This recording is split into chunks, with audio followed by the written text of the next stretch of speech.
Already తెలిసినట్టు it's a proud moment for Anantapur that మనకి ఇక్కడ 5th నుంచి 22nd దాకా దులీప్ ట్రోఫీ జరగబోతుంది.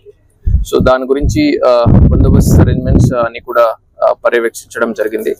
So necessary arrangements, player security ఉండొచ్చు, వస్తున్న పబ్లిక్ సేఫ్టీ అండ్ సెక్యూరిటీ ఉండొచ్చు, వాళ్ళ parking arrangements, seating arrangements and ఎక్కడ కూడా ఇన్కన్వీనియన్స్ ఎవరికి కూడా లేకుండా all the players, match officials, VIPs and common public viewers ఎవరు వస్తారు వాళ్ళకి సో అందరికి కూడా ఎటువంటి ఇన్కన్వీనియన్స్ లేకుండా మనం we are taking all the measures to ensure safe and smooth conduct of the complete tournament.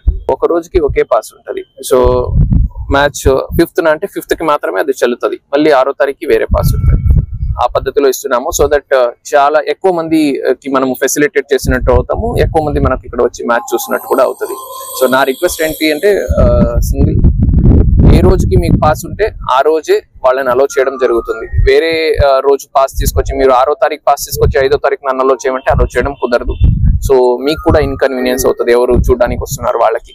So మీకు ఏ రోజున పాస్ ఉంటే ఆ రోజే మీరు ఆ పాస్ తో వస్తే ఖచ్చితంగా మీకు ఎంట్రీ ఉంటుంది. గ్రౌండ్ కి 4000 కెపాసిటీ ఉంటుంది. బందోబస్తు ఇంకా ప్లాన్ చేస్తున్నాము, మేబీ అరౌండ్ 300-400 అలాగా.